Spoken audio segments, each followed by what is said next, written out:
우리가 살다 보면요, 이런 용어를 잘 씁니다. 누구 덕분에 어떻게 되었다, 누구 때문에 어떻게 되었다, 이런 말들을 여러분 많이 사용해 봤죠. 누구 덕분에, 누구 때문에란 말을 우리는 많이 사용합니다. 누구 덕분에 피해를 입었다는 말 잘 안 씁니다. 누구 때문에 내가 손해를 봤다, 이런 말은 잘 씁니다. 누구 덕에 내가 잘 되었다, 이런 말은 사용을 잘 합니다. 누구 덕분에 내가 은혜를 입었다, 이런 말도 쓰죠. 아무튼 우리는 누구 덕분에라는 용어를 사용하는 것은 어떤 내용인지는 몰라도 은혜를 입었다, 영향을 받았다 라는 뜻으로 우리가 해석을 하면 되는 것 같습니다.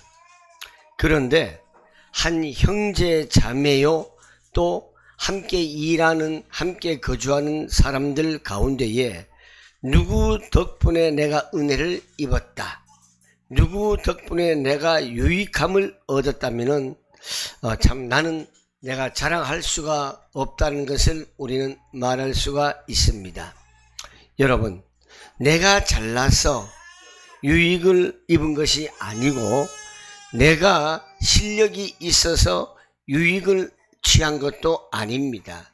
누구 덕분이라는 것은 제3자를 통해서 내가 유익을 얻었기 때문에, 제3자를 통해서 나한테 이익을 받기 때문에 내가 그래서 누구 덕분에 은혜를 받았다, 이렇게 말합니다. 덕분에 은혜를 받았다는 것은 내가 실력이 있어 한 것이 아니다라는 것을 고백을 하는 것이죠. 절대로 내가 잘나서 한 것이 아니라, 내가 능력이 있어 한 것이 아니라, 누구 덕분이라면 그래서 우리는 감사하고 겸손할 줄 알아야 한다는 것입니다. 이 시간 예배에 여러분들이 참여했습니다. 저와 여러분들은 정말 구원받은 하나님의 자녀임을 확신하면서 이 시간 예배에 임하고 있습니까? 그렇다면 아멘 합시다. 어떻게 우리는 여러분 죄에서 자유함을 얻습니까? 내가 어떻게 해서, 저와 여러분들이 어떻게 해서 죄에서 자유함을 얻었습니까? 이것은 바로 하나님의 은혜입니다. 하나님의 은혜가 아니고는 우리는 죄에서 자유를 얻을 수가 없습니다. 또한 어떻게 우리가 더 이상 문제에 얽매이지 않고 자유로이 살아갈 수가 있습니까? 이건 역시 하나님의 은혜임을 여러분 믿으시기를 바랍니다. 어떻게 우리가 사탄의 손아귀에서 해방을 받습니까? 하나님의 은혜입니다. 나의 운명이 바뀌는 것도 하나님의 은혜임을 여러분 믿으시기를 바랍니다. 어떻게 우리가 재앙 속에서, 고통 속에서 살다가 결국 우리가 마지막 종착역은 멸망으로 갈 수밖에 없는 우리인데, 어떻게 우리가 하나님 자녀된 축복으로 살아갈 수가 있겠습니까? 이 모든 것이 하나님의 영역이며 하나님의 은혜라는 사실을 아셔야 합니다. 오늘 25절부터 제가 차근차근히 다시 한번 쉽게 풀이를 하겠습니다. 25절에는 보면요, 신비한 비밀이 있습니다. 이 신비한 비밀을 여러분들은 꼭 알기를 원한다. 왜냐하면은 이 신비한 비밀을 모르면은 너희들이 잘났다고 자꾸만 주장하고 떠들어댄다. 너희들이 지혜가 있고 너희들이 현명하다고 생각하는 일이 없기를 바라는 마음으로 너희들은 비밀을 깨달아야 한다, 이렇게 말합니다. 여기에서 우리가 말하는 신비한 비밀이란 뭐냐? 이방 사람들의 그 숫자가 다 찰 때까지 이스라엘 사람들 가운데서 일부가 완고해지게 한다 이거예요. 완고란 뭡니까? 자신의 태도를 바꾸지 않고 아주 딱딱하게 거부한다는 것이죠. 다시 말해서 하나님의 말씀을 받아들이지 않고 자기들의 주장만 계속 내세우는 아주 견고한 자세, 이것을 가지고 완고하다라고 말합니다. 오늘 이 완고한 자세, 이방 사람들의 수가 튀어오라 그러죠. 한마디로 그 자리에 다 찰 때까지 이스라엘 사람들을 딱딱한 자세로 하나님이 그냥 두신다는 거예요. 온 이스라엘이 그러고 나서는 구원을 받는다. 구원하신 분이 시온에서 오실 것이지만은 야곱에게서 경건하지 못한 것은 다 없어버리겠다. 26절 말씀이죠. 27절은 왜 그러냐? 그 이유는 그들과 나와의 약속, 그들과 하나님과 이스라엘 민족의 언약이니, 그리고 하나님이 택한 사람과 하나님과의 약속이니 내가 그들의 죄를 없앨 때에 이룰 것이다. 이렇게 표현하고 있습니다. 그래서 28점에 이렇게 아주 재밌게 나와 있어요. 복음의 관점과 택함을 받은 관점 두 가지가 나와요. 복음의 관점에서 판단하면은 이스라엘 사람들은 여러분이 잘 되라고, 이방인이 잘 되라고 하나님과의 원수가 되었다는 거예요. 그리고 택하심을 받았다는 관점에서는 이스라엘이 선민이라 그러죠. 선민 사상을 가진 이스라엘은 너희들이 잘나서가 아니라 너희들의 믿음의 조상들 때문에 아브라함의 하나님, 또 이삭의 하나님, 또 야곱의 하나님, 너희들의 조상이 믿음이 좋기 때문에 너희들은 참 정말 볼잘 것 없는데 너희들은 조상들의 그 피를 이어받았기 때문에 너희들은 그 덕분이다. 이렇게 표현하고 있습니다. 이 재미있는 것이, 여러분, 우리나라는 조선시대 때 전에부터 조선시대까지 양반과 상놈, 평민 이렇게 나눠져 있죠. 계급이. 아무리 실력 있고 잘나도 양반 가문에서 태어나지 못하면 어떻게 돼요? 평민이나 상놈이에요. 출세를 못합니다. 그러나 아무리 멍청하고 바보 지질이 같더라도 양반집에서 태어나면 그건 도련님이에요. 저 같은 사람. 저 같은 사람. 여러분, 이것처럼, 자, 그렇게 되면은 지질이 못난 사람도 정말 실력도 없는데 부모 때문에 출세했어요.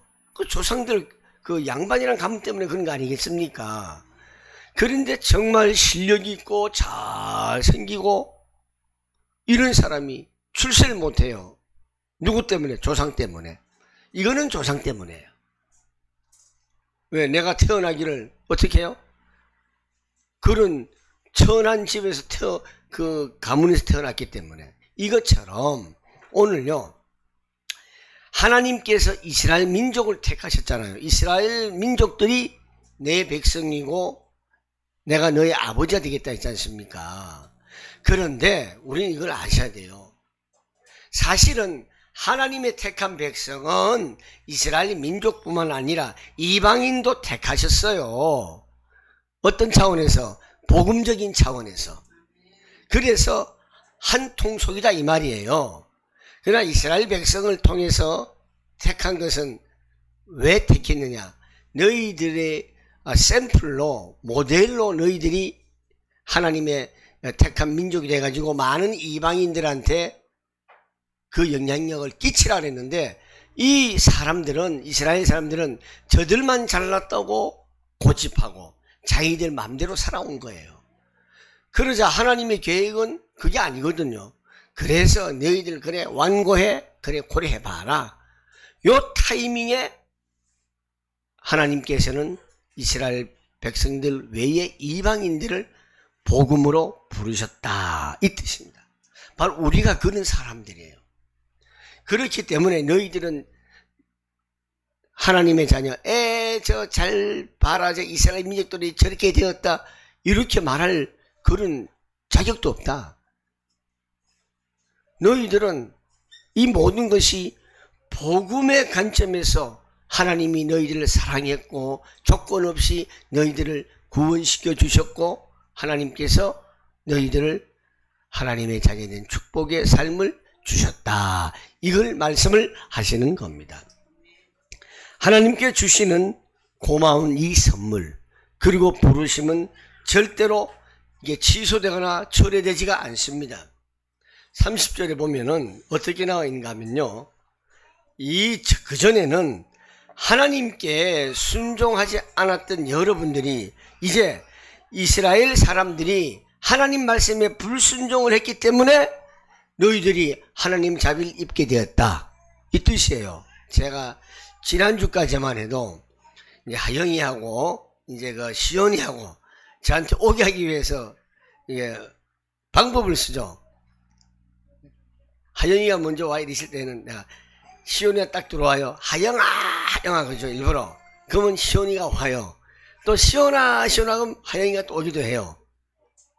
이것 때문에 자, 이 예화를 드는 이유는 뭐냐 그러면은 하나님께서 이스라엘 민족 택한 민족 아닙니까? 그들에게 자비를 입혀야 되는데 하나님의 말씀을 순종을 안 해요. 그러니까 순종을 하게끔 만들기 위해서 이방 사람들한테 자비를 먼저 입혀준 거예요. 이해가 되십니까? 이와 같이 지금은 순종하지 않고 있는 이스라엘 사람들도 이방인들이 받은 그 자비를 봤어요. 야야 이거 우리가 자비를 받고 축복받아야 되는데 쟤들이 먼저 받아? 안 되겠다 해서 자기들이 회개를 하는 거예요. 하나님 잘못했습니다. 그래서 결국 이스라엘 사람들도 자비하심을 입게 될 것이다. 이렇게 표현하는 거예요. 32절 말씀에 하나님께서 이게 참 재밌어요. 모든 사람을요. 이스라엘 민족이나 또 이방인들이나 모든 사람을 순종을 하지 않은 상태에서 가두셨다 그랬어요. 이 가두신 상태에서 너희들이 순종하거나 불순종하거나 하나님이 택한 백성은 하나님께서 이 가두리 양식장 아시죠? 하나님의 손에 하나님의 영역에 가두어 놓으셨다 이겁니다. 왜? 하나님께서 자비를 베푸시기 위해서. 너희들이 아무리 나는 하나님 싫어요 한다 할지라도 내가 택한 너희들, 내 가두리 안에 들어와 있는 너희들은 어쩔 수 없이 결국은 하나님의 시간표가 되면은 자비를 얻게 된다. 이렇게 하나님께서 우리를 사랑하신다는 것이에요. 그러자 이것을 알고는 오늘 기록한 기자가요. 하나님의 부유하심은 어찌 그리 크십니까? 하나님의 지혜와 지식은 어찌 그리 깊고 길으십니까? 그 어느 누가 하나님의 판단을 헤아려 알 수가 있겠습니까? 그 어떤 사람이 하나님의 길을 더듬어 찾아낼 수가 있겠습니까? 누가 주님의 마음을 알겠으며 누가 주님의 좋은 자가 되겠습니까? 누가 먼저 무엇을 드렸기에 주님의 답례를 바라겠습니까? 만물이 그에게서 나고 만물이 또 그로 말미암고 만물이 하나님을 위하여 있습니다. 그래서 하나님께 영광이 세세에 있기를 간절히 바랍니다. 이러면서 36절을 끝내고 있습니다. 오늘 다시 한번 전체 내용을 간단히 요약을 하면요. 하나님의 은혜로 구원받을 수 있는 것은 하나님의 깊고 오묘하심 속에서 우리를 얼마나 사랑하시는지 하나님의 사랑의 역사입니다. 복음으로 하나님 자녀로 부르시는 이방인이 있고 또한 여기 선민으로서 택함을 받은 하나님의 자녀 이스라엘 두 종류가 있습니다. 이방인이나 이스라엘 민족 모두를 하나님의 자녀로 부르셨는데 이방인을 복음으로 부르시기 위해서 믿지 않고 불순종한 이스라엘 백성들 그 일부를 하나님과 원수가 되게 해서 완고하게 만들어 놓으셨습니다. 하나님과 뻣뻣하고 거절하는 이스라엘과 원수된 그 타이밍에 하나님께서 은혜로 구원을 이방인들에게 수가 다 찰 때까지 주셨다, 이 말씀입니다. 이스라엘의 불순종 때문에 이방인이 자비를 입었습니다. 이방인들이 자비를 입은 것을 보았기 때문에 회개함으로 하나님의 자비를 입었습니다. 결국은 하나님의 그 가두리 안에 있고 하나님의 영광을 위해서 우리가 모두 살고 있다라는 것이 오늘 본문의 핵심 포인트입니다. 여기에서 만약에요, 수가 다 차버리면은 못 들어가잖아요. 그죠?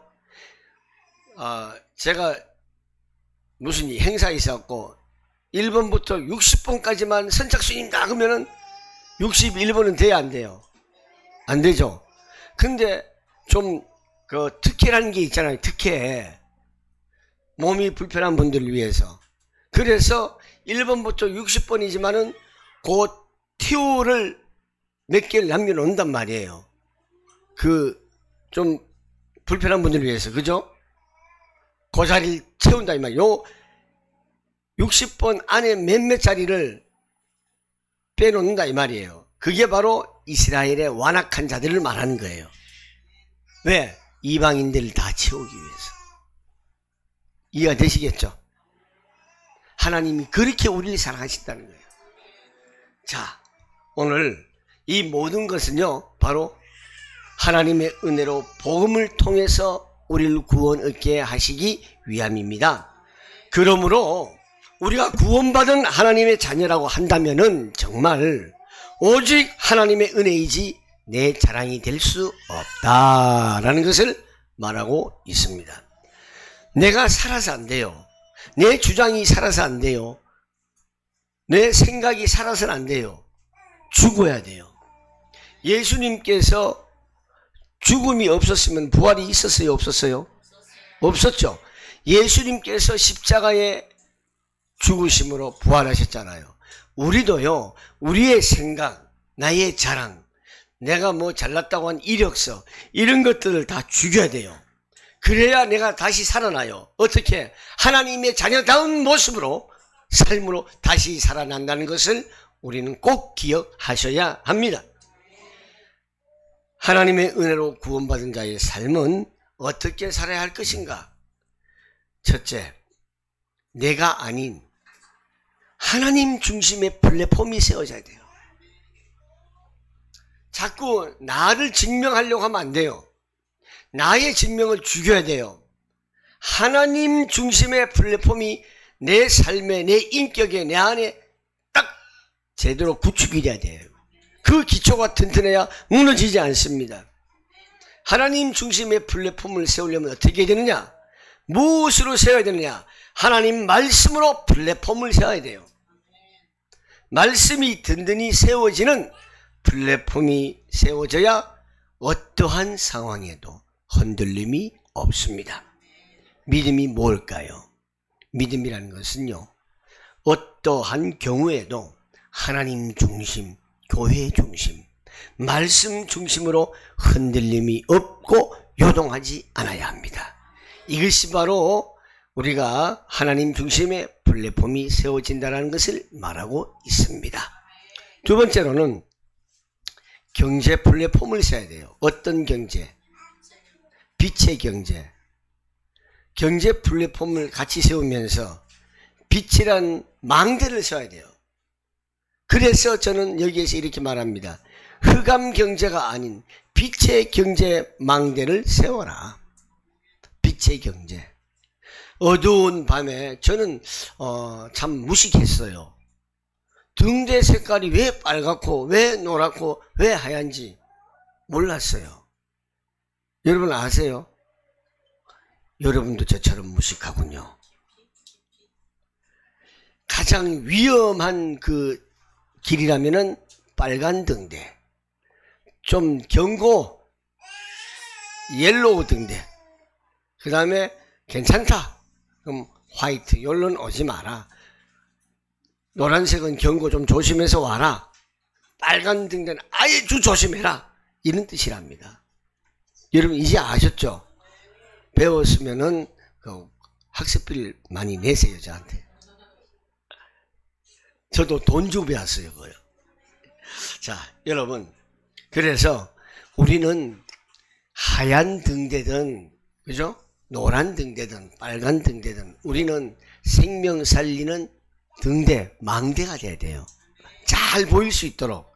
근데 이게 어떤 등대? 빛의 등대, 망대, 경제 망대. 흑암 경제는 우리를 죽입니다. 흑암 경제는 돈이 있는 것처럼 보이지만은 결국 그 돈이 나를 죽이게 됩니다. 그래서 우리는 빛의 경제가 살리는 경제, 바로 망대를 세워야 한다는 것입니다. 왜?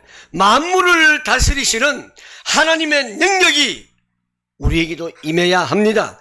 여러분들이 하나님의 능력을 힘입어야 됩니다. 하나님의 자녀라면 하나님의 권능을 힘입어야 합니다. 성령의 능력이 임하시기를 축복합니다.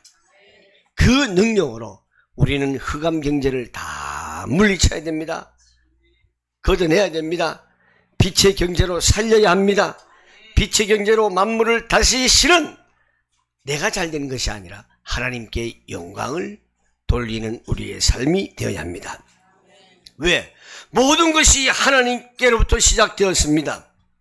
영원토록 하나님께 영광을 돌려야 합니다. 이것이 우리가 살아가는 목적이요 우리의 본질이 되어야 합니다.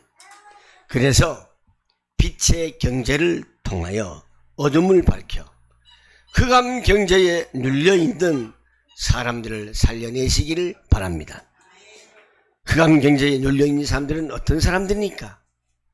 무엇이든지 돈과 연결되어 있어요. 사람도 돈이고 물건도 돈이고 생각도 돈이고 마음도 돈이고 돌과 연결되어 있단 말이에요. 돈이라는 글자에 받침을 하나 싹 바꾸면 뭐라 그랬죠? 돌이라 그랬잖아요. 돌.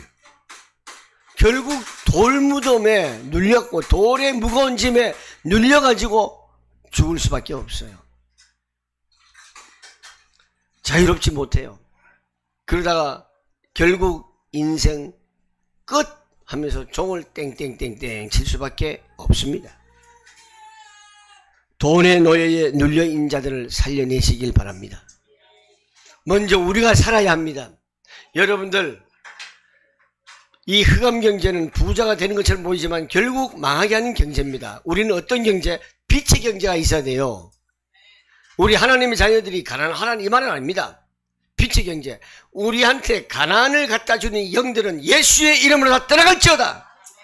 이런 능력이 있어요. 가난하게 만드는 영들이 있어요. 그 영들을 다 쫓아내야 돼요. 박살을 내야 돼요. 우리는 빛의 경제, 하나님의 영이 함께하는 빛의 경제가 있어야 돼요. 그래서 우리 교회와 우리 교회 성도들은 빛의 경제 망대를 우뚝 세우시기를 바랍니다. 제가 어제 어느 집회에 목사님이 오라고 해서 갔어요. 갔더니만은 사람들이 줄을 쫙 서가지고 기도해 주세요가 아니에요. 미국에서 왔어요. 일본에서 왔어요. 목사님, 제가 교포인데요. 돈 엄청 많이 벌었어요. 근데 아무 소용이 없어요. 제 자식 하나는 돈이 많다 보니까 교통사고로 좋은 차 수억짜리 타고 까불다가 교통사고라서 먼저 갔고, 또 둘째 자식은 돈이 많다 보니까 맨날 음탕하고 마약에 의해서 죽어버리고. 돈이 많으면 뭐합니까? 저는요 미국 가갖고요 정말 잠도 제대로 자지 못하고 먹는 것이 아까웠고 주워 먹고 해서 돈을 모아서 엄청 부자입니다. 아무 소용없습니다. 저는 그 사람을 처음 봐요. 이것이 내 인생에 남은 인생 정말 유익한 곳에 하나님께 영광을 위해서 다 드리고 싶습니다. 우리 두 부부, 우리 자식들이 있지만은 자식들 줄 이유도 없고, 자식도 하나밖에 없대요. 이제는 셋 중에서. 내 모든 것을 다 드리겠습니다. 그대로 막 통장하고요, 은행, 미국에, 그리고 뭐 부동산 이런 거 다 맞춰버려요. 제가 옆에서 그랬죠. 정말 우리, 제가 누군지는 모르지만은 저한테 준 게 아니라 내가 아는 목사님한테, 정말 장로님인지 권사님인지 몰라도 두 분은 인생의 기념비적인 기록이 남을 것입니다. 호랑이는 죽으면 가죽을 남기고 사람은 이름을 남긴다고 했죠. 그처럼 당신은 하나님의 나라 영광을 위하여서 기념비를 남긴 것입니다. 그러니까 깜짝 놀래. 기념비 잘 못 들어봤대요. 일반 기념비 들어봐도 우리 교회에서는 기념비 잘 듣잖아요. 이 기념비란 단어 용어만 듣는 것만 얼마나 축복입니까? 별로인 것 같네, 참 반응들이. 기념비 곧 있으면 제가 또 다른 용어가 나와요, 저한테서. 여러분, 다시 한번 말씀드립니다. 정말 빛의 경제망대를 우뚝 세워서 세상을 살립시다. 마지막 세 번째, 눈에 보이는 자기 욕심의 성공이 아니라 썸밋이 돼야 돼요. 썸밋. 대통령 이런 모임들, 세계 각국의 정상들 모이죠. 그 정상을 보고 썸밋이라 그래요. 썸밋. 최정상. 성공은 무너질 수 있어요, 자기 눈에 보일 때. 그러나 영적인 썸밋에 올라서라. 영적인 썸밋에 안테나를 세워라. 썸밋의 안테나는 하나님께 영광을 돌리고 많은 사람을 살리는데 쓰임을 받는 것입니다. 많은 사람을 살린다는 것은 정말로 이것이 진정한 영적인 썸밋입니다. 사람들은 허겁지겁 좌우도 우도 안 보고 앞만 보고 부지런히 달려갑니다. 왜? 성공을 향하여 달려갑니다. 달리다 보면 지쳐서 잠시 멈칫거리고 지나온 세월들을 살펴봅니다. 지금까지 열심히 달려왔는데 달려온 것에 비해서는 남은 게 없어요. 성공보다는 현실적으로 회의와 절망감이 더 많이 듭니다. 순간순간 만족하지 못하고 감사하지 못하고 끝없는 욕심으로 인하여 죽음을 향해 질주하다 보니 결국 종치는 인생을 살게 됩니다. 어떤 벨이냐? 골든벨일까요? 실패의 벨, 페일 벨이에요. 여러분 인생 실패의 종을 울리지 마세요. 페일 벨을 울리지 마세요. 우리는 어떤 벨을 울려야 되느냐? 썸밋 벨을 울리는 인생이 되어야 됩니다. 썸밋의 종을 치시길 바랍니다. 영광의 벨을 울리는 인생이 되기를 바랍니다. 하나님께 감사하고 하나님께 우린 정말 기도하며 성령의 인도받는 썸밋의 벨을 울리는 인생이 되기를 축복합니다. 말씀을 맺겠습니다. 우리는 모두가 너나 할 것 없이 자랑할 것 없이 하나님의 은혜로 구원받은 택함받은 자들입니다.